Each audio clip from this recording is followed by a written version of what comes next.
کوئی ایک اسلامی بھائی کھڑے ہو کر آج رسالہ جو پڑھا گیا اس رسالے پر تاثرات سنا دے اپنے کہ آپ کے ذہن میں کیا مطلب ہلچل مچی, کیا کیفیت ہوئی.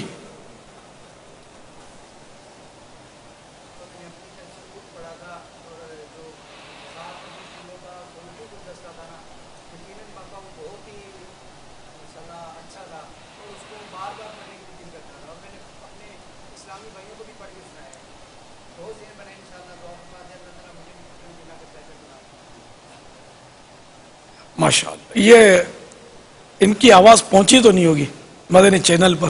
نہیں پاپا, مائک نہیں ہے ان کے پاس, ابھی مائک بھیج رہے ہیں. آپ یہ کہیے کہ آج جو خاموش شہزادہ رسالہ پڑھا گیا اس کے تاثرات بیان کر رہے ہیں آپ. میرے پاپا جان, میں نے اپنی طرف سے خاموش شہزادہ رسالہ کا مطالعہ کیا ہے, تو اس میں جو 7 مدنی پھولوں کا فاروقی گلدستہ تھا وہ بہت ہی دلچسپ تھا اور اس کو بار بار پڑھنے کے لیے دل کر رہا تھا. اور میں نے اپنے ساتھی جو میرے اسلامی بھائی تھے ان کو بھی پڑھ کر سنایا اور ان کو بھی ذہن دیا کہ یہ جو ہے نا اس کو آپ بار بار پڑھیں. اور میں نیت کرتا ہوں کہ انشاءاللہ عز وجل ہر ماہ کے پہلی پیر شریف کو یہ مکمل رسالہ پڑھ لیا کروں گا انشاءاللہ عز وجل. بابا جان استقامت کے لیے دعا فرما دیجیے. ماشاءاللہ ماشاءاللہ. یہ 17 نمبر صفحے پر جو 7 مدنی پھولوں کا گلدستہ ہے, 7 مدنی پھول, 7 مدنی پھولوں کا فاروقی گلدستہ, یہ ان کا انتخاب ہے. اس رسالے میں ان کو یہ بہت پسند آیا. اپنا اپنا انتخاب ہوتا ہے اور میرا انتخاب جو ہے نا وہ اس میں یہ اپنے پہلے بولو پہلے تولو بعد میں بولو, وہ تولنے کا جو طریقہ ہے نا یہ شاید اس رسالے کی میرے حساب سے جان ہے.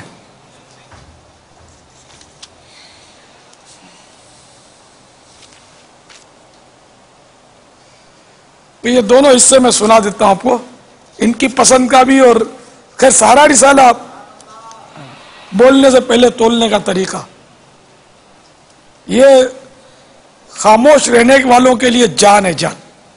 بولنے سے پہلے تولنے کا طریقہ جن کا ان اسلامی بھائی نے یہ بتایا, 7 پھولوں کا فاروقی گلدستہ, وہ پہلے سن لیتے ہیں.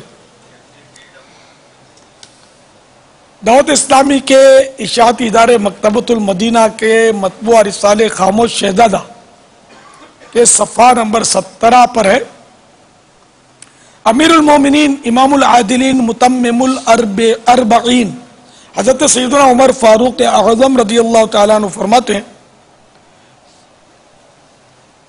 فضول گوئی سے بچنے والے کو حکمت و دانائی عطا کی جاتی ہے.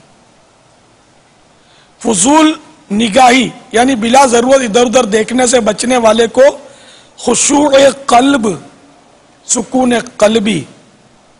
فضول طعام یعنی ڈٹ کر کھانا بغیر کسی بھوک کے صرف لذت کے لیے طرح طرح کی چیزیں کھانا چھوڑنے والے کو عبادت میں لذت دی جاتی ہے. فضول ہنسنے سے بچنے والے کو رعب اور دبدبہ عنایت ہوتا ہے. مذاق مسخری سے بچنے والے کو نور ایمان نصیب ہوتا ہے. دنیا کی محبت سے بچنے والے کو آخرت کی محبت دی جاتی ہے. دوسروں کے عیب ڈھونڈنے سے بچنے والے کو اپنے عیبوں کی اصلاح کی توفیق ملتی ہے. یہ 7 مدنی پھولوں کا جو فاروقی گلدستہ سیدنا فاروق اعظم رضی اللہ تعالیٰ کے ارشادات, یہ ماشاءاللہ اس میں ایک قفل مدینہ نہیں ہے, بہت سارے قفل مدینہ کا یہ مجموعہ ہے.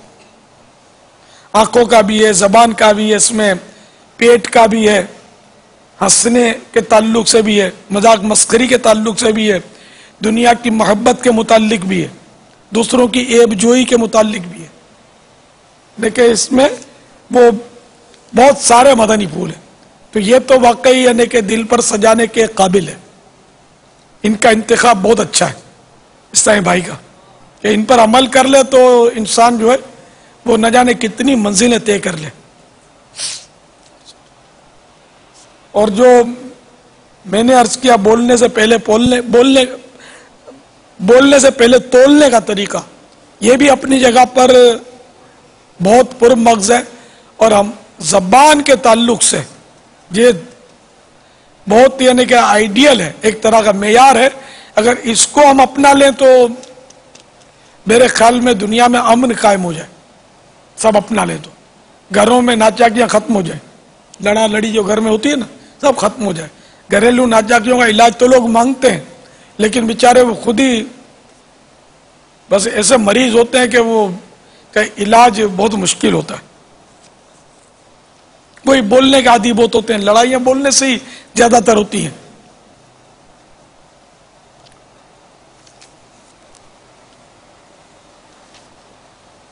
وہ صفحہ نمبر 29 سے شروع ہو رہا ہے، بولنے سے پہلے تولنے کا طریقہ.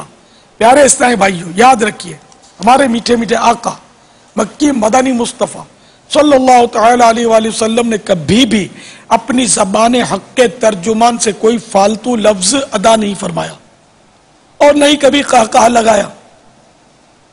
کہا کہ وہ لافنگ اتنی آواز سے کہ اپنے خود سن لے، اتنی آواز ہے ہا ہا ہا ہا ہا کر کے جو ہنستے ہیں نا، لافنگ کرتے ہیں، یہ کہا کہلاتا ہے.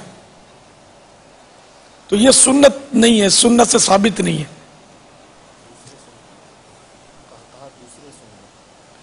تو میں نے کیا کہا خود سن لے. اچھا خود سنے، وہ تو اتنی ایسی ہنسی کہ خود سنے، اس کو ضحک بولتے ہیں. یہ سرکار صلی اللہ تعالی علیہ وآلہ وسلم سے ثابت ہے. تبسم یعنی اتنا ہنسنا جیسے یہ دانت ظاہر ہو جائے، تو یہ بھی ثابت ہے. کہا ثابت نہیں ہے. کہا یہ کہ اتنی آواز سے لافنگ کرنا، اتنی زور سے ہنسنا کہ دوسرا کوئی ہو تو وہ بھی سن لے، دوسروں تک آواز پہنچے، ایسا ہنسنا جو ہے وہ کہا کہلاتا ہے. اور یہ سرکار سے ثابت نہیں صلی اللہ تعالی علیہ وآلہ وسلم. تو سنت یہ ہوا کہ کہا نہ لگائے. اب کوئی لگاتا ہے تو گناہ گار نہیں ہے، کوئی لگا ہے تو آپ اس کے خلاف ہو جائے تو یہ نہیں. خود بچے بس. وہ جو لگاتا ہے اس پر اگر ممکن ہو تو انفرادی کوشش کی جائے. اب خود بچے تو نا، یہاں تو مطلب لاکھوں میں کوئی بچتا ہو تو بچتا ہو، باقی تو بہت مشکل ہے.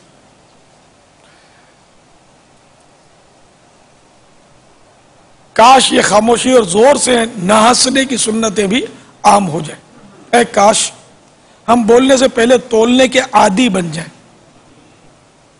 تولنے کا طریقہ یہ ہے کہ اس سے پہلے کہ الفاظ زبان سے ادا ہوں، اپنے دل سے سوال کر لیا جائے کہ اس بولنے کا مقصد کیا ہے.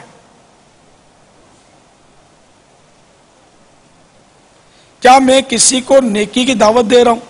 کیا یہ بات جو میں بولنا چاہتا ہوں اس میں میرا یا کسی دوسرے کا بھلا ہے؟ میری بات کہیں ایسے مبالغے سے پر تو نہیں جو مجھے جھوٹ کے گناہ میں مبتلا کر دے. جھوٹے مبالغے کی مثال دیتے ہوئے صدر الشریعہ بدر طریقہ حضرت علامہ مولانا مفتی محمد امجد علی اعظمی علیہ رحمت اللہ القوی فرماتے ہیں اگر ایک مرتبہ آیا اور یہ کہہ دیا کہ 1000 مرتبہ آیا تو جھوٹا ہے.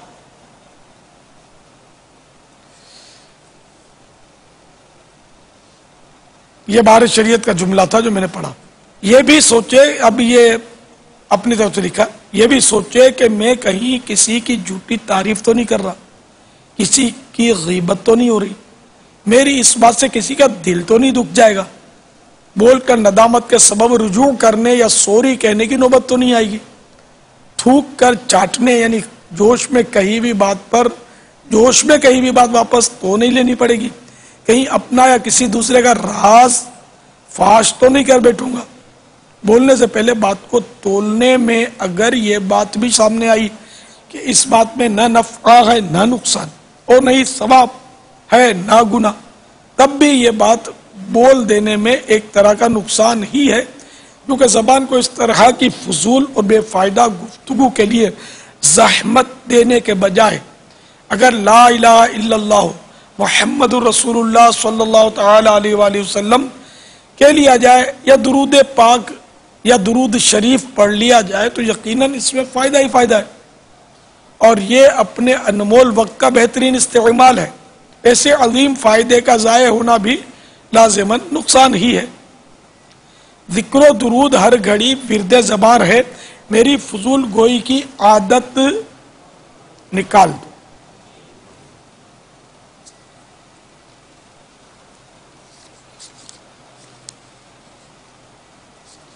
صلو علی الحبیب صلی اللہ تعالی علی محمد۔ دراصل وہ میں جو اپنی پسند کی کہہ رہا تھا نا، یہ بہت اچھی ہے بھی، لیکن وہ میری پسند والی وہ تھی امام غزالی والی، وہ ذہن سے نکل گیا۔ وہ صفحہ نمبر 27 پر ہے۔ اپنی گفتگو یعنی 27 سے شروع ہو رہی ہے۔ اپنی گفتگو میں کمی لانے کے جو واقعی خواہش مند ہیں ان کے لیے اپنی بات کی تنقیح یعنی چھان بین کرنے اور اپنی گفتگو کو بیجا یا ضرورت سے زائد لفظوں اور مختلف خامیوں سے پاک کرنے نیز نقصان دہ بلکہ فضولیات کی آمیزش یعنی ملاوٹ سے بچانے کے لیے احیاء العلوم سے ایک بہترین نسخہ پیش کیا جاتا ہے۔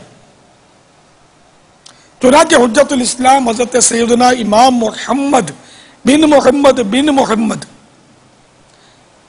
غزالی علیہ رحمت اللہ الوالی کے فرمانے والا شان کا خلاصہ ہے۔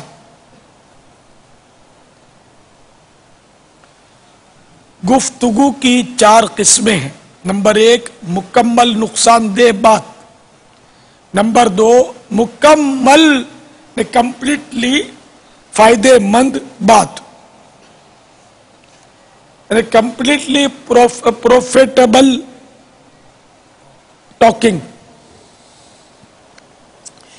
نمبر 3 ایسی بات جو نقصان دہ بھی ہو اور فائدے مند بھی، اور نمبر 4 ایسی بات جس میں نہ فائدہ ہو نہ نقصان۔ بس پہلی قسم کی بات جو کہ مکمل نقصان دہ ہے یعنی کمپلیٹلی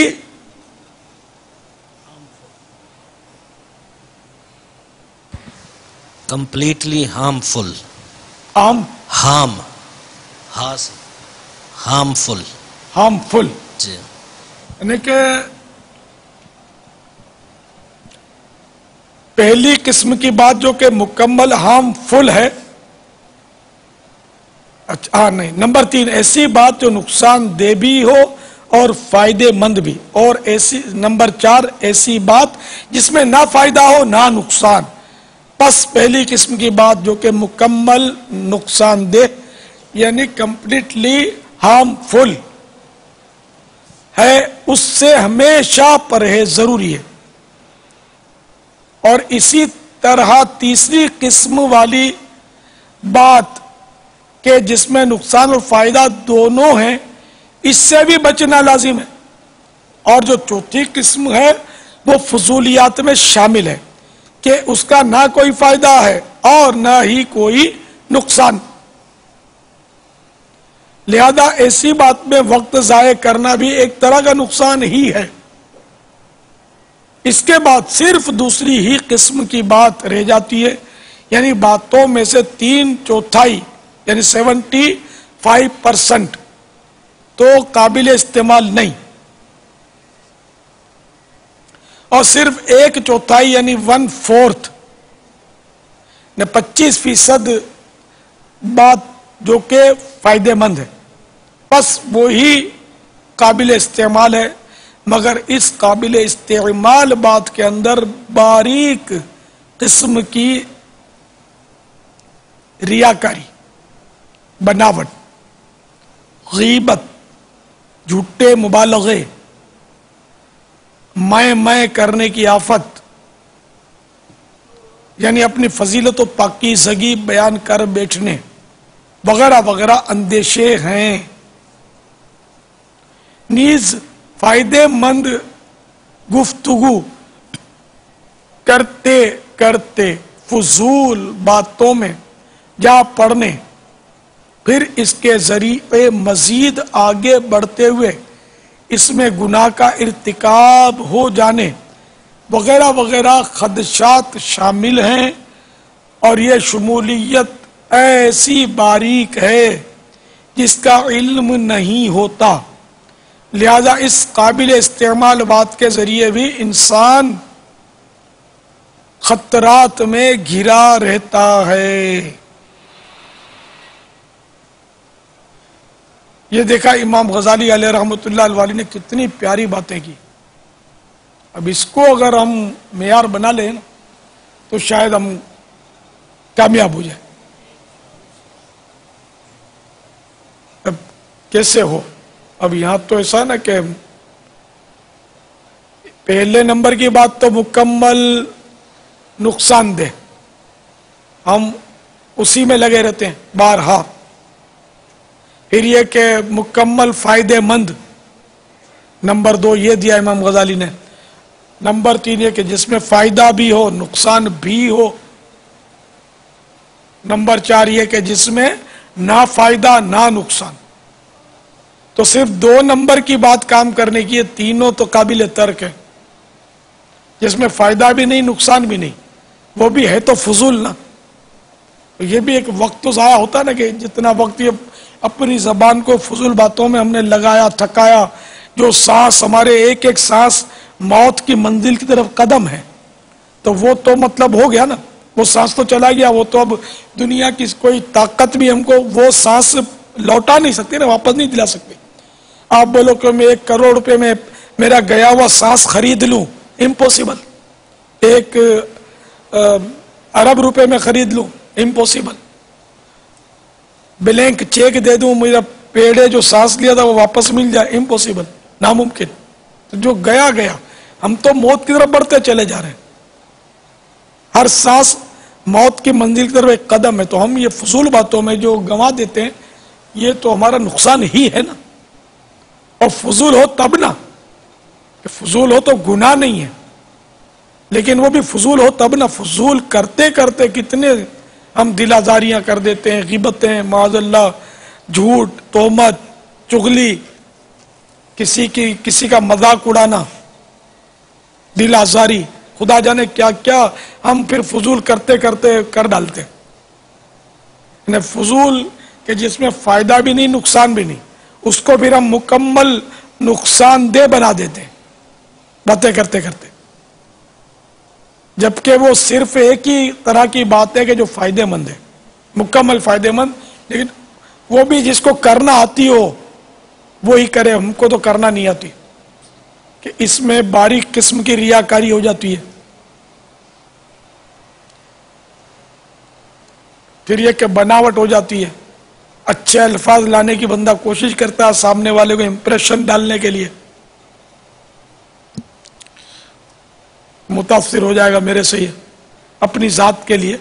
کچھ اس کی مثالوں کی حاجت لگتی ہے، جیسے آپ نے ریاکاری کا فرمایا نا، ایک آدھے سے مثال اگر آپ کی طرف سے بیان ہو جائے نا، کہ جیسے کہ مفید جو کلام ہے جس کا آپ فرما رہے ہیں اس میں ریاکاری کا اندیشہ ہے، اس کی کوئی ایک مثال اگر آپ کے ذہن میں آتی ہے؟ ریاکاری کی یہ مثال ہے کہ جیسا میں بیان کر رہا ہوں جی، اور میں نے عربی میں حدیث شریف پڑھی، جی، اور میری نیت یہ ہے کہ تاکہ لوگوں پر میرا امیج قائم ہو، اس کے دلوں میں میری عزت قائم ہو، اور لوگ مجھے سمجھیں کہ اس کو بہت علم ہے۔ جی، تو یہ میں نے اللہ کے لیے تو نہیں پڑھی نا حدیث، میں نے تو لوگوں میں عزت بنانے کے لیے حدیث پڑھی کہ میرا امپریشن پڑے اچھا۔ تو یہ ریا ہوئی، اس لیے کہ ریاکاری کی تعریف اگر ہے نا، کہ یہ جتنے بھی مولوی کا تو ہوتا ہے نا، ان کی تعریف اگر یاد ہو نا، ڈیفینیشن، تو سمجھنا آسان ہو جاتا ہے۔ تو ریا کی تعریف یہ کہ عبادت،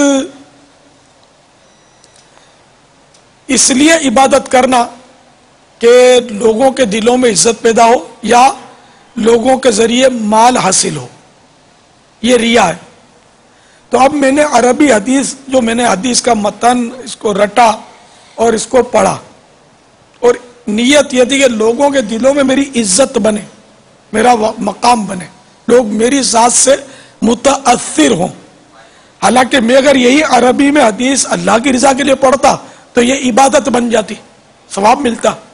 تو اب میں نے اس کو لوگوں میں عزت حاصل کرنے کے لیے پڑھا تو یہ ریا ہوئی، اور ریاکاری میں جہنم کی حقداری۔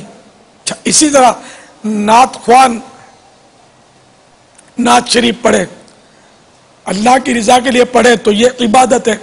اب اگر اس لیے پڑھتا ہے کہ تاکہ لوگ مجھے رقم دیں، آج کل تو یہ ٹرینڈ ہے ایک طرح کا کہ نعت خوان کو پیسے مطلب یعنی کہ مسئلہ ہوتا ہے ان کا، بعضوں کا، سب کا نہیں۔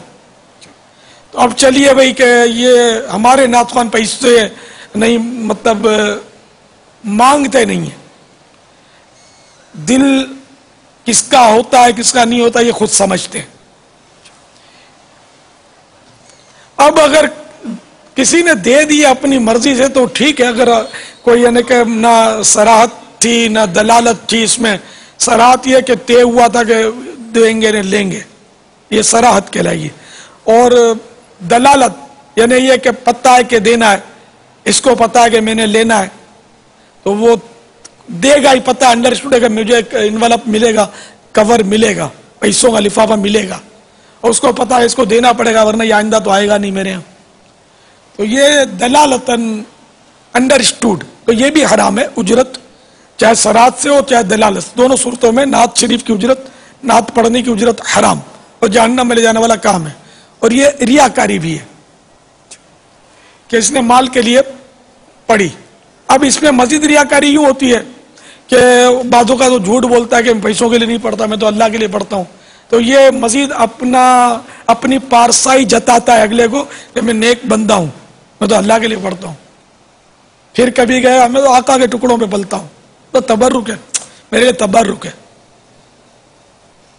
تو اب یہ کہ یہ بھی صرف بس وہ یا تو جھیپ بلوا رہی ہوتی ہے یا بس وہ مزید ریاکاری پر ملمہ کاری ہوتی ہے اس کے، تو ریاکاری در ریاکاری نے عذاب میں مزید اضافے کا سامان ہوتا ہے، حقداری ہوتی ہے اس کی، تو اس طرح آج کل ہوتا ہے۔ تو اب اگر نعت یا تو پیسوں کے لیے پڑھ رہا ہے تو ریاکاری، یا پیسوں کے لیے نہیں پڑھ رہا، بھائی وہ دعوت اسلامی والا نعت خواہ نہیں، پیسے نہیں لیتا بھائی، اچھا تو اب مزید ایک حملہ اس پر یہ بھی تو ہو سکتا ہے نا کہ یہ اس لیے پڑھے کہ لوگوں میں واہ واہ ہو، کیا آواز ہے، اس کو ایسے اشعار یاد ہیں، اعلیٰ حضرت کا پورا کلام اس کو یاد ہے، اس لیے پڑھ رہا ہے کہ لوگوں پر میری چھاپ پڑے کہ مشکل اشعار اس کو یاد ہے، یہ بھی ریاکاری۔ اچھا اب پورا کلام اخلاص کے ساتھ پڑھ رہا ہے، کوئی ایسا شعر آ گیا اس میں تھوڑا اس نے اور آواز بنائی سجائی تاکہ لوگوں پر چھاپ پڑے، ذرا یہ حرکت میں آئے اور میرا ان پر امپریشن پڑے، یار کیسی آواز ہے اس کی، کیسا اچھا پڑھتا ہے یہ، تو یہ یہاں ایک شعر اگر اس طرح پڑھا، ایک شعر میں ریاکاری آ گئی۔ وہ اس پر یاد آیا امام غزالی علیہ رحمت اللہ الوالی نے ایک حکایت نقل کی ہے کہ ایک شخص نے خواب دیکھا کہ دو فرشتے آئے اور اس کے بارے میں لکھا کہ آج اس نے جو تلاوت کی تھی اس کا ثواب لکھو مگر فلاں آیت کا ثواب مت لکھو۔ تو اس نے خواب میں ہی کہا کہ وہ یہ بھی تو آیت میں نے پڑھی تھی۔ وہ بولا ٹھیک ہے تم نے پڑھی تھی لیکن جب تم تلاوت کر رہے تھے نا تو سب اخلاص سے کر رہے تھے، لیکن ایک آدمی گزرا تو تم نے اپنی آواز کو تھوڑا اور سنوارا، بنا سجا کر، وہ آدمی سن رہا تھا اس لیے اس کو سنانے کے لیے تم نے وہ سنوار کے پڑھا، تو اس لیے وہ اخلاص تمہارا اس آیت میں نہیں تھا، تو اس لیے تم کو اس کا ثواب نہیں ملے گا۔ یہ سمجھانے کی حکایت امام غزالی نے لکھی ہے جو سچی ہی حکایت ہوگی، ہمارے لیے اس میں بہت درس ہے، اور شاید امام غزالی نے بھی لکھا ہے یا نہیں لکھا کہ یہ، یا میں اپنی طرف سے میرا ذہن بن رہا ہے یا اور طرح سے مطالعہ جو ہے وہ بتا رہا ہے کہ کسی آیت پر ثواب نہ ملنا اگرچہ بہت بڑی محرومی ہے، کسی نعت شریف پڑھنے پر ثواب نہ ملنا کہ ریاکاری کے لیے پڑھی ہو تو ثواب نہ ملنا یہ بہت بڑی محرومی ہے، جتنی مذمت کی جائے اپنی اس حرکت کی وہ کم ہے، لیکن میں کہتا ہوں کہ ثواب نہ ملنے پر اگر یہ ڈن ہو جاتا نا چھوٹ جاتا ہے نا تو یہ بچ جاتا ہے آدمی. مسئلہ یہ کہ عذاب کی وعید ہے جو کہ برداشت نہیں ہو سکے گا. ایک تو ثواب بھی گیا, دوسرا کہ عذاب گلے پڑا. اگر یہ صورت ہوئی تلاوت میں, نعت میں, بیان میں, مدنی مذاکرہ اب میں کر رہا ہوں مدنی مذاکرہ, اب 1000 مرتبہ شیطان وسوسے ڈالتا ہے اس میں کہ یوں بول, انگریزی بول, عربی بول, فلاں ہارڈ شعر بول, فلاں ہارڈ الفاظ بول, پھر اس کا تو ترجمہ کر دے تاکہ لوگوں پر تیری دھاک بیٹھے گا یہ جاہل نہیں ہے, پڑھا لکھا آدمی ہے, بہت ماسٹر ہے. طرح طرح کے شیطان جو وسوسے ڈالتا ہے اب ہم کو تھوڑی پتہ چلتے, تو اس سے اب مقابلہ بڑا سخت ہوتا ہے, مقابلہ کمزوری بہت ہے, مقابلہ ہو نہیں پاتا. کیا کرے آدمی؟ اب نعت پڑھتے ہوئے بھی مسئلہ, سنتے ہوئے بھی مسئلہ ہوتا ہے. سننے والا اگر واقعی اس کو رونا آ رہا ہے, عشق رسول میں روتا ہے تو کار ثواب ہے, لیکن اس لیے روتا ہے کہ 4 آدمی دیکھ رہے ہیں, یا اس لیے رونے والی صورت بناتا ہے تاکہ لوگ دیکھیں کہ بڑا عاشق رسول ہے, یا بیان میں روتا ہے کہ لوگ یہ سمجھیں کہ یہ ماشاءاللہ بڑا خوف خدا والا ہے کہ بیان سن کر رو رہا ہے یا بیان کرتے ہوئے رو رہا ہے. تو یہ اگر یہ ذہن میں اور اس لیے روتا ہے آدمی, تو اب یہ اس کا رونا اس کے منہ پہ مارا جائے گا. ظاہر ہے وہ تو آخرت کے لیے اپنی تباہ کاریاں جمع کر رہا, وہ بربادیاں جمع کر رہے.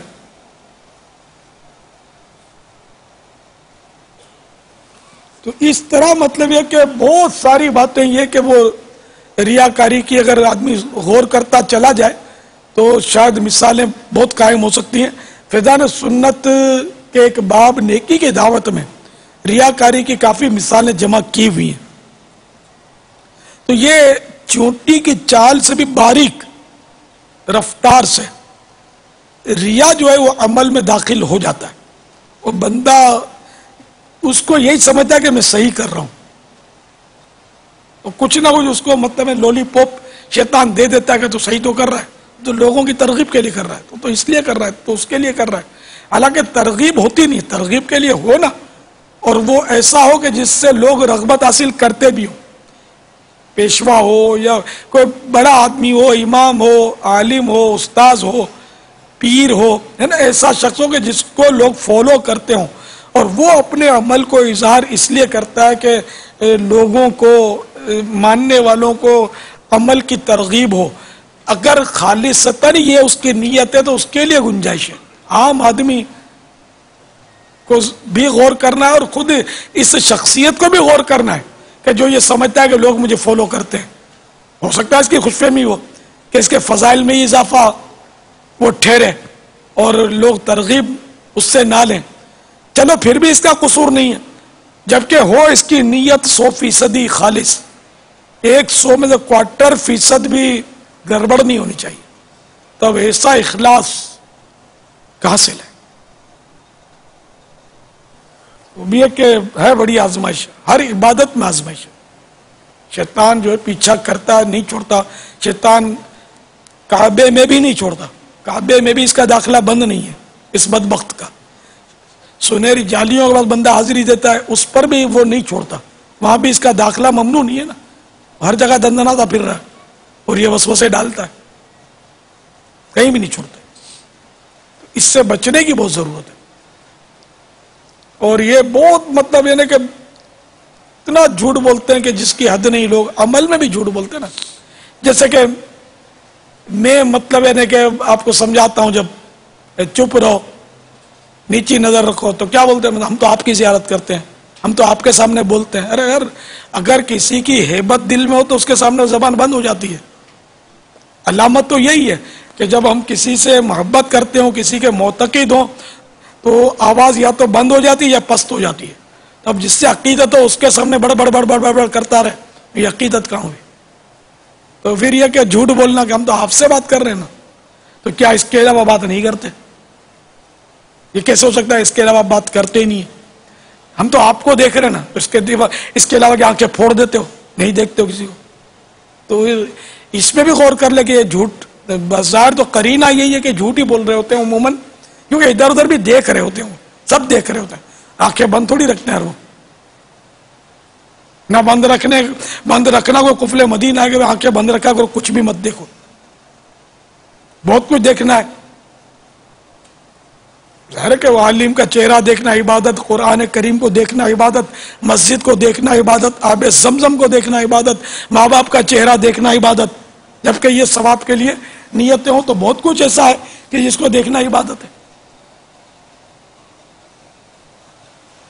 تو اس لیے وہ بولنے سے پہلے تولنے کی عادت پڑ جائے. یہ عموماً بہت مطلب ہے کہ اب کوئی کھانے کی چیز بھی آئی، اب جیسے میں مٹھائی تقسیم کر رہا تھا، بھائی آپ مت کھاؤ تو آپ کا تبرک ہے نا، اس لیے تو کھائیں گے ہم. اب اس کے علاوہ میٹھا نہیں کھاتے ہو کیا؟ چینی پر گھر میں پابندی رکھی ہے، مٹھائی کا داخلہ بند ہے. مطلب یعنی کہ وہ اپنے دل پر جو بھی کہہ رہا ہوں دل پہ غور کرے کہ میں کیا کہہ رہا ہوں، کیوں کہہ رہا ہوں. چپ چاپ لے لے آدمی، نہیں میرے کو دو، اب میں تو کھاؤں گا، بھلے نقصان کرتی ہے، بس دعا کرو کہ میں نقصان سے بچ جاؤں. ابھی یہ بولے کم از کم کچھ تو ایسا بولے نا، یا میں تھوڑی سی کھاؤں گا، تھوڑی سی انشاءاللہ نقصان نہیں کرے گی. کوئی ایسا مطلب ہے کہ لفظ ہو کہ جو آپ کو جھوٹ میں نہ ڈالے. اب پھر بولتے بھی اس کے سامنے جو بار بار سمجھاتا ہے، اب وہ اس کو بھی نہ سمجھنا، یہ اپنے سمجھ کا قصور ہے. پھر تو یہ میں آپ سب کی تفہیم کر رہا ہوں. میرے اب مدنی منع ہیں، میری ایک طرح سے مدنی ایک روحانی اولاد ہیں. اب میرے کو آپ باپا بولتے ہیں تو اس لیے میں کان کھینچتا رہتا ہوں. تو اس کو میں جو یہ عرض کر رہا ہوں، میں آپ کی خوشطبعی کے لیے دو جملے بول دیے دل جوئی کے لیے، لیکن جو اس سے قبل جو بولا اس کو آپ نظر انداز مت کیجیے، اگنور نہ کیجیے. سنجیدہ ہونے کے لیے یہ سنجیدہ کافی ہیں باپا، یہ مدنی پھول اللہ کرے ہمارے دل میں جمے. آمین. اگر یہ آپ نے جب ارشاد فرمایا نا باپا کہ میں نے کہا کہ یہ لڈو ہے مت کھاؤ، تو جی جناب میں مطلب آپ کا تو کھاؤں گا تو صحیح نہ، نہیں جناب میں تو آپ کو دیکھوں گا تو صحیح نہ. ایک طبیعت ہے انسان کی، خود کو ایک مطلب مجھے کو برا نہ سمجھے، ایک انسان کی ایک مزاج میں یہ آتا ہے. اگرچہ شاید ہو سکتا ہے اس سے کوئی مبرہ بھی ہو، مجھے کو برا نہ سمجھے. اگر کبھی کوئی ہمیں کسی بات پر اصلاح کرتا ہے، نظر کے حوالے سے، خاموشی کے حوالے سے، کھانے کے حوالے سے، لینے یا دینے یا چلنے یا جانے آنے کے حوالے سے، ہم اس سے بعض اوقات اس طرح کا جواب دینے کی کوشش کرتے باپا کہ اگلے پر یہ ظاہر ہو جائے کہ میں غلط نہیں ہوں، میں برا نہیں ہوں، میں نیک ہوں، I am a pious person. تو یہ ایک انسان کے اندر ایسا لگتا ہے کہ کوئی ایسا وصف ہے یا کیا اس کی ایسی طبیعت ہے کہ میں اگلے پر اپنی کسی نہ کسی نیکی کا کوئی سکہ یا پارسا کا کوئی سکہ بٹھا دوں کہ اگلا مجھے یہ سمجھا نہیں میری غلط فہمی تھی، اگلا صحیح تھا میں غلط تھا، اگلا نیک تھا میں ہی اس کو نیک نہیں سمجھ رہا تھا. اب یہ طبیعت جب ہوتی ہے تو اگلا سامنے وضاحت کرتا ہے کہ نہیں میں یوں نہیں یوں کر رہا تھا. اب یہ طبیعت کیا صحیح ہے غلط ہے، ایسا ہونا چاہیے نہیں ہونا چاہیے؟ اس میں بہت ساری باتیں ہیں سب، جیسے کہ اب کسی کو بولنا کہ یہ تو آپ کا تبرک اس لیے کھا رہا ہوں، ایک اس کی یہ تو اس میں تعریف کی اس نے، جس کو یہ کہا ظاہر وہ تو پھولے گا نا کہ میری یہ شان ہے کہ جس چیز پر میرا ہاتھ لگ جائے وہ تبرک بن جائے. تبرک مانے بابرکت. عام آدمی کو ایسا جملہ نہیں کہا جاتا. دوسرا اس میں یہ اندیشہ ہے کہ جو بھی سن رہا ہے وہ سمجھے کہ بھائی یہ ان صاحب کا بڑا معتقد ہے، بڑا عقیدت مند ہے، بڑا دیوانہ ہے بھائی. تو اس میں مزید ریاکاری کی گنجائشیں نکلتی ہیں. تو بس وہی ہے نا کہ ایک چپ سو سکھ. یہ اگر بندہ بولتا ہے نا، اگر اس کی بات کا آپریشن ہو نا تو پھر اس کے انداز کا بھی آپریشن ہوا، کس انداز سے اس نے بولا، کس کس کے سامنے بولا، بولنے کا وہ موقع تھا نہیں تھا. تو بہت ساری اگر اس کا ہم لیبورٹری ٹیسٹ کریں نا کسی کے ایک جملے کا یا اپنے ایک جملے پر ہم یعنی کہ فکر مدینہ کریں، اس پر غور کریں تو کئی اس کی یعنی صورتیں نکلنی شروع ہو جاتی ہیں. اور کئی راستے اس کے جو روٹ ہوتے ہیں نا وہ جہنم کی طرف گائیڈ کر رہے ہوتے ہیں، انڈیکیٹ کر رہے ہوتے ہیں کہ اس طرف ہے، ہاں یہ جہنم اس طرف ہے، تو صحیح روٹ پہ جا رہا ہے. شیطان بولتا ہے کہ یوں ہی بول تو یہ ایسی مطلب ہے کہ اس میں باریکیاں ہوتی ہیں کہ بس شیطان سے بچنا بڑا دشوار ہے.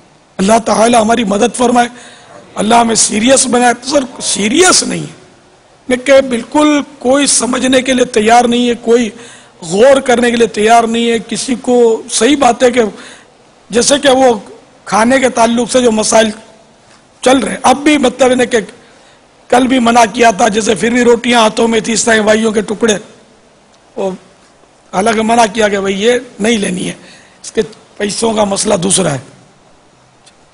اور مطلب اب کیا میں اس پر تبصرے کروں یار, یہ میرا روز مرہ کا معمول مبالغہ کروں تو ہے کہ ہوتا ہی رہتا ہے ایسا. چندے کی روٹیاں, چندے کا کھانا, وہ جس میں مخصوص طبقے کے لیے کھانا ہوتا ہے, یہ طلبہ کا ہے, طلبہ کے نام پر ملا ہوا چندہ آپ مت کھانا, مگر جس کو موقع ملتا ہے وہ چھوڑتا نہیں ہے, ایسا لگتا ہے. یا کچھ نہ کچھ روٹی اٹھا لے گا, کچھ کر لے گا. ارے بھائی کسی کا گھر ہے, میزبان سی اجازت نہیں ہے, بارہ بولتا میری نہیں ہے ذاتی یہ روٹی کھانا, مجھے پتا نہیں بھائی صرف کیونکہ وہ جو بچ گیا میزبان کا ہوتا ہے, جو کھانے کے لیے دیا گیا تو اس کو لے جانے کی اجازت نہیں ہوتی. کرتے ہیں اعلیٰ حضرت امام اہل سنت رحمت اللہ تعالی علیہ کے تقوی پر قربان جاؤں میں کہ ایک بار کہیں مدعو تھے تو ان کے خلیفہ سیدنا برہان ملت مولانا برہان الدین جبل پوری علیہ رحمت اللہ القوی نے اکرام میں امام احمد رضا میں یہ قصہ نقل کیا ہے. اس وقت ان کے والد گرامی عید الاسلام حضرت مولانا عبدالسلام جبل پوری علیہ رحمت اللہ القوی بھی حیات تھے. یہ دونوں باپ بیٹے اعلیٰ حضرت کے مرید تھے اور خلیفہ بھی تھے, اور دونوں جید علماء تھے. تو اعلیٰ حضرت کہیں مدعو تھے, یہ لکھتے ہیں, تو اعلیٰ حضرت کو وہ شوربہ پسند آیا کھانے کا, تو آپ نے میزبان سے فرمایا کہ یہ شوربہ اجازت دو تو میں پی لوں. تو اس نے کہا پی لیجئے.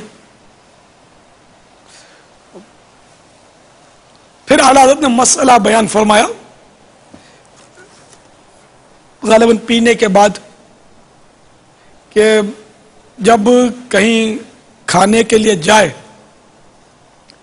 تو عرف و عادت کے مطابق کھائے, عرف سے ہٹ کر نہ کھائے. چونکہ شوربہ جو ہے یہ پینے کا عرف یعنی رواج نہیں ہے, ٹرینڈ نہیں ہے شوربہ پینا. تو اگر میں شوربہ پیتا تو وہ ٹرینڈ یعنی رواج کے عرف کے خلاف ہو جاتا, جو کہ ایک جرم ہوتا, غلط کام ہوتا. تو اس لیے میں نے اجازت لے لی.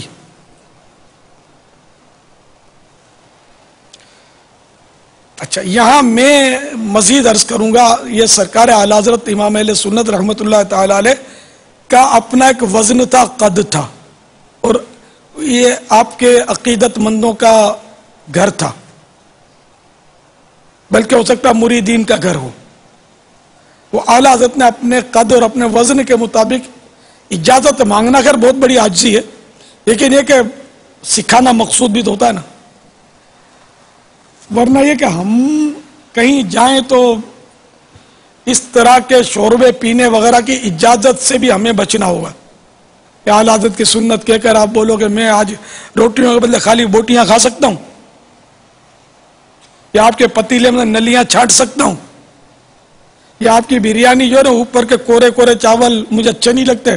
اگر اجازت ہو تو ہم یہ چار اسلامی بھائی جو آئے ہوئے ہیں وہ نیچے جتنا بھی مسالہ وہ سب کھا لیں.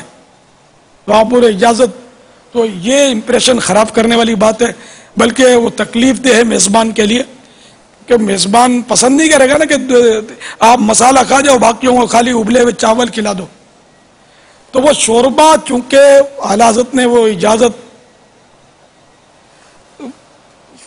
کی ترکیب فرمائی, وہ اس لیے تھا کہ شوربہ اور روٹی ملا کے کھانے کا عرف ہے, شوربہ پینے کا عرف نہیں ہے. وہ پینے کی پھر یخنی الگ چیز ہوتی ہے. یخنی کسی نے رکھی تو اب اجازت کی ضرورت نہیں ہوتا ہی پینے کی. تو شوربہ بہرحال روٹی کے ساتھ بھگو کر کھانا ہوتا ہے, تو اس لیے آپ نے اجازت طلب فرمائی کہ میں پیوں اس کو. اب ہم اجازت لینے کا تو تصور نہیں, شرماتے ہم لوگ. تو ہم کیا کرتے ہیں پتہ ہے, قورمہ روٹی بھی رکھی ہے, بریانی بھی رکھی ہے. تو وہ قورمہ روٹی کے ساتھ کھانے کا عرف ہے, لیکن اچھے اچھے لوگوں کو میں نے دیکھا ہے کہ وہ بریانی کے لیے وہ قورمہ بھرا چمچ ڈالا, اس میں مسالہ ڈالا, اس کی بوٹی وہ ملا کے کھا رہے, سوچتے ہی نہیں ہے یہ روٹیاں کائے کے لیے رکھی ہے. روٹی اور قورمہ کھایا جاتا ہے. بریانی میں اگر ڈالنا ہے تو شوربہ نہیں, رائتا ڈال سکتے ہیں, رائتا اگر رکھا ہوا ہے تو, دہی رکھی ہے تو وہ ڈال سکتے ہیں, اس کا عرف ہے, شوربے کا عرف نہیں ہے. اپنے گھر میں بھی کوئی اس طرح نہیں کرتا ہوگا, لیکن مال مفت دل بیرم, کوئی سوچتا نہیں ہے, کسی کو پوچھتا نہیں ہے کہ اس سے میزبان کی دل آزاری ہو رہی ہے, میزبان کے کلیجے کی آزاری ہو رہی ہے, دل کے ٹکڑے ہو رہے ہیں, کچھ کوئی پرواہ نہیں ہے. جو سمجھ میں آتا کھاؤ. زردہ رکھا ہوا ہے تو اس میں قورمہ ڈالا, اس کو کھانا شروع کیا, لیکن زردے کے ساتھ قورمہ نہیں کھایا جاتا. اگر اچار ہے تو وہ زردے کے ساتھ شاید کھانے کی اجازت مل جائے, ویسے قورمہ نہیں. قورمے کی سمجھ نہیں آ رہی. اب اگر قورمہ ڈالنا اور آپ ہیں قداور شخصیت اور آپ کو لگتا ہے کہ اجازت مانگنے میں حرج نہیں ہے تو اجازت دے لیں, قورمہ اور زردہ کھائیں, قورمہ اور بریانی کھائیں ملا کر, آپ کی مرضی ہے, لیکن اجازت لی جائے. ہمارے یہاں اجازت کوئی نہیں لیتا, بلکہ کہاں کا حلال کہاں کا حرام جو صاحب کھلائے وہ چٹ کیجیے. ہم تو تحقیق میں پڑھتے کہاں. میں نے عرض کرا اتنے مسائل بیان کرنے کے باوجود بھی وہ جو جب بھوک لگتی ہے, خوشبو شروع ہوتی ہے کھانے کی, تو بندہ پہلے کھا لو, بعد میں معلومات کریں گے اس کا مسئلہ کیا ہے. یہ تو تھا طلبہ کا, جامعۃ المدینہ کا تھا, ہم نے کھا تو لیا. ہم لوگ تو وہ تربیتی کورس کے لیے آئے ہیں, ہم کھا سکتے ہیں نہیں کھا سکتے, پہلے کھا لیں پھر پوچھیں گے. یہ پوچھنے والا بھی لاکھوں میں کوئی ایک ہوگا, باقی تو ہڑپ کر جاتے. اور یہ ایک بار نہیں, دو بار نہیں, اگر 100 بار کہوں تو شاید مبالغہ نہ ہو کہ میں نے دیکھے ہیں تماشے. ذہن ہی نہیں ہے, سمجھاؤ پھر بھی بھول جاتے ہیں. پتہ نہیں بھول جاتے ہیں یا نفس بلا دیتا ہے یا نظر انداز کر دیتے ہیں کہ یار کھاؤ پیو جان بناؤ, دیکھی جائیے. بعضوں کا جواز کی کوئی صورتیں سمجھ میں آ رہی ہوتی ہیں, از خود آ رہی ہوتی ہے, اس کا کیا کریں؟ مجتہدین کرام تو ہوتے ہی اس میں, وہ چونکہ چنانچہ کر کے وہ اپنے دل کو منا لیتے ہوں گے. باپا کی تو عادت پڑی ہے, بولتا رہتا ہے. آپ نہ بولو تو بنے گا کیا؟ اللہ آپ کو سلامت رکھے, آمین, اور ہمیں سمجھنے کی توفیق عطا فرمائے, مجھے بھی صحیح بولنے کی سعادت بخشے. تو بہرحال یہ کہ میٹھے میٹھے سائیں بھائیو, خوب غور کیا کرو. ایک اور جو عید الاسلام رحمت اللہ تعالی علیہ کے تعلق سے واقعہ عرض کرنا تھا, تو وہ بھی اکرام امام احمد رضا میں اس طرح کا واقعہ ہے کہ ایک جگہ مدعو تھے, وہاں عید الاسلام بھی موجود تھے. اعلی حضرت کے خلیفہ مولانا عبدالسلام جبل پوری علیہ رحمت اللہ القوی اور برہان ملت نے جو لکھا ہے وہ موجود تھے نہیں تھے یہ یاد نہیں آ رہا, لیکن عید الاسلام برابر میں حاضر تھے اعلی حضرت کے. تو وہ فرنی پیش کی گئی, غالباً فرنی تھی, تو اعلی حضرت کو بڑا پیالہ ملا, باقیوں کو نارمل. یہ ہوتا ہے جو شخصیت ہوتی ہے تو اس کو لوگ وہ ڈبل دیتے ہیں. وہ شیرنی بھی بٹتی ہے جب تو مولانا کو ڈبل ملتی ہے بعض اوقات, یا پیکٹ ملتا ہے, ڈبہ ملتا ہے. یہ ہمارے عرف ہے, کوئی حرج نہیں اس میں. تو سرکار اعلی حضرت کو انہوں نے بڑا برتن دیا وہ کھانے کے لیے. تو اعلی حضرت اتنا کھانا آپ کو گوارا نہیں تھا, آپ کو نہیں چاہتے تھے, تو آپ نے کچھ کھایا اور میزبان سے فرمایا کہ اگر آپ اجازت دیں تو میں یہ بقیہ جو ہے میرا بچا ہوا یہ عید الاسلام کو دے دوں, عبدالسلام کو دے دوں. اس میں بھی پھر اعلی حضرت نے مسئلہ بیان فرمایا کہ جب کھانا پیش کیا جاتا ہے تو مہمان اتنے ہی کا مالک ہے جتنا وہ کھانے میں کامیاب ہوا. یہ میں اپنے الفاظ میں عرض کر رہا ہوں, مہمان اتنے ہی کھانے کا مالک ہے جتنا کھانے میں کامیاب ہوا. جو بچ گیا وہ میزبان کا حق ہے. تو بغیر اجازت کے نہ ہم لے سکتے ہیں نہ کسی کو دے سکتے ہیں, جو مخصوص کر دیا گیا. تو یہ مخصوص کر دیا گیا نا بڑا پیالہ اعلی حضرت کے لیے, تو اس لیے اعلی حضرت نے اجازت طلب فرمائی. باہر شریعت میں یہاں تک لکھا ہوا کہ دو دسترخوان بچھے ہوئے, تو ایک دسترخوان والے دوسرے دسترخوان والے کو روٹی بھی نہیں دے سکتے اٹھا کے, جائز نہیں ہے, یہ لکھا ہے.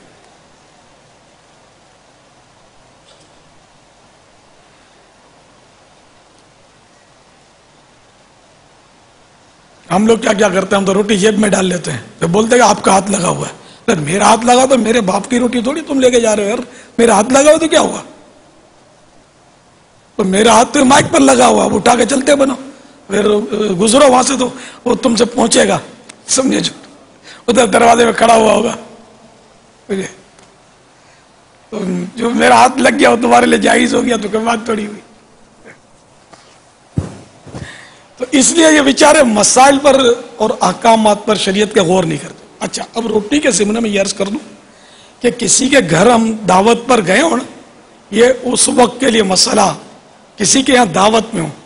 اب جیسے کہ یہاں ہم فیضان مدینہ میں کھانا کھا رہے ہیں, وہ چندے کا کھانا ہے, سب مل کے کھا رہے ہیں, تو یہاں کے دسترخوان والوں نے یہاں روٹی اٹھا کر دے دی, اس کو یہ مسئلہ لاگو نہیں پڑے گا, اس کو دے سکتا ہے.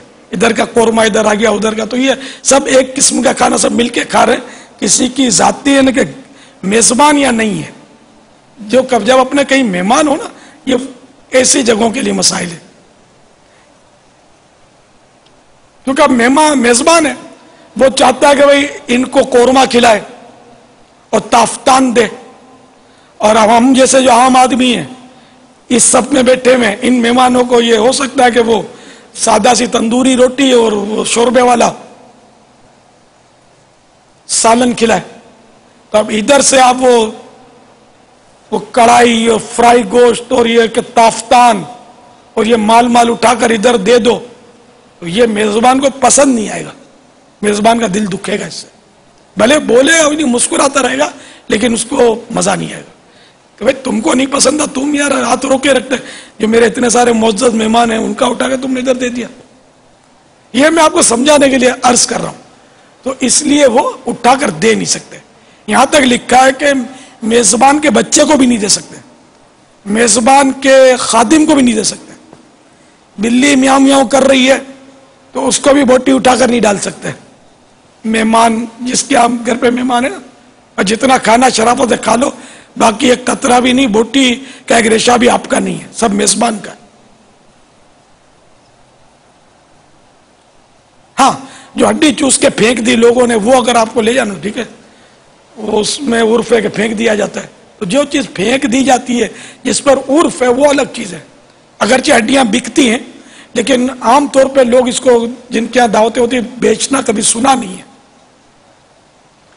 اب یہاں یہی احتیاط اگر کرنی ہے تو ہڈی بھی نہ اٹھائے, خواہ کا کوئی مسئلہ کھڑا ہو اپنے لیے, مگر ابھی احتیاط تو وہ کرے کہ جو مطلب صحیح ناجائز و حرام ہوتا ہے اس سے بچے. اب یہاں تو ہم تو مطلب ہماری حالت ہی بری ہو گئی ہے, کچھ سمجھ ہی نہیں آتی, کچھ کوئی سمجھائے تو بھی سمجھ نہیں آتی. یعنی ستم ظریفی تو یہ ہے نا کہ سمجھائے پھر بھی سمجھ نہیں. جس نے 100 مدنی مذاکرے اٹینڈ کر لیے, بعض اوقات اس کا بھی ذہن نہیں بنتا, کھانے پر جب وہ آتا ہے تو پھر خلاص آستین نے چڑھا کے وہ ٹوٹ پڑتا ہے. تحقیق اس کی یعنی کہ جبکہ وہ نہیں سمجھ آتی اس کو کہ کس کے لیے کیا, جیسا بین الاقوامی ہو رہا تھا, بھائی ان کے لیے ہوگا یار, میں پوچھتا ہوں یار, میں تو بین الاقوامی باہر ملک سے آیا نہیں ہوں, یہ کھانا کس کا ہے, کیسا ہے, کیا ہے, مجھے کھانا چاہیے کہ نہیں, وہ سمجھ ہی نہیں آتی. نہ کھلانے والے کو اتنی عقل ہوتی ہے کہ وہ کچھ سمجھائے یا منع کرے, کہ وہ بھی بیچارہ پلے سے ہو نا اس کا دل جلے, یا جس کو خوف خدا اس کا دل جلے. باقی عام طور پہ بالکل یعنی اندھیر نگری چوپٹ راج دنیا میں اس وقت چلا ہوا ہے. اب جو اہل تقویٰ تھے وہ شاید مزاروں میں چلے گئے یا کہیں غاروں میں چھپے ہوں گے.